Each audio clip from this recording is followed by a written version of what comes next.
बिस्मिल्लाहिर्रहमानिर्रहीम। अल्लाहुम्मा सल्लि अला मुहम्मदिन व अला आलि मुहम्मदिन व बारिक वसल्लिम वसल्लु अलैहि।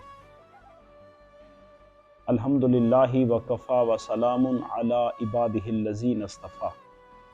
अम्मा बाद फ़अऊज़ु बिल्लाहि मिनश शैतानिर रजीम। बिस्मिल्लाहिर्रहमानिर्रहीम।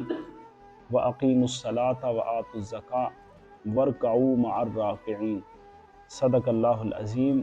अल्लाह रब्बुल आलमीन ने मोमिनीन पर, मुसलमानों पर नमाज फ़र्ज़ की है और ज़कात अदा करने का हुक्म दिया है, और साथ दो लफ्ज़ और हैं कि वरकऊ मअर राकिईन, रुकू करो और रुकू करने वालों के साथ रुकू करो। तो यहाँ पर जमात का इस्तिदलाल करते हुए उलमाए किराम फरमाते हैं कि जमात के साथ नमाज पढ़ने का हुक्म अल्लाह रब्बुल आलमीन की तरफ से है, और नमाज अगर अलग पढ़ी जाए तो उसका सवाब कम है, लेकिन अगर जमात के साथ नमाज अदा की जाए तो 50 गुना तक उसका सवाब बढ़ जाता है।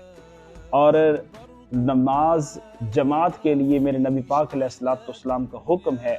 हुज़ूर अलैहिस्सलाम ने फरमाया कि जिस वक़्त जमात खड़ी होती है, जो लोग मुसलमान मस्जिद के में नमाज अदा करने के लिए नहीं आते, तो हुज़ूर ने फरमाया मेरा दिल चाहता है कि मैं एक मशअल लूँ और उसमें आग जलाऊं और लेकर लोगों के घरों तक पहुंचूं और जाकर उनके घरों को जलाऊं कि जो मस्जिद में नमाज पढ़ने के लिए नहीं आते।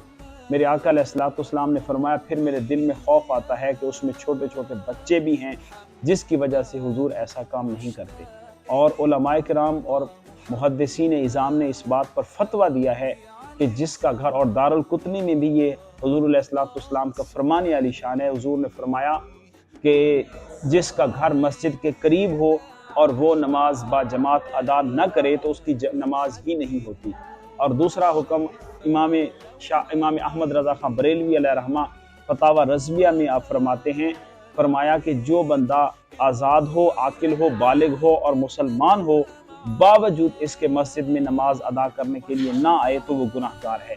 तो इसलिए हमें मस्जिद में ही नमाज अदा करना चाहिए, और जितने कदम चल कर कोई मस्जिद में आता है उतनी नेकियां उसके नामे आमाल में लिख दिया जाती हैं। और हुजूर अलैहिस्सलाम का फरमान है, फरमाया कि जब कोई मोमिन नमाज के लिए चलता है और फिर उसके पाँव पर जो गर्दो गुबार आता है तो वो उसे जहन्नम की आग से बचाता है। तो इसलिए नमाज भी मस्जिद में नमाज जमात के साथ अदा करें, और इसके साथ तरावी का जो एहतमाम है ये सुन्नत मुअक्कदा अलल किफ़ाया है, और पूरे महल्ले में से चंद अफराद भी अगर मस्जिद में तरावी की जमात में शामिल हो जाएं तो सब की तरफ होगा।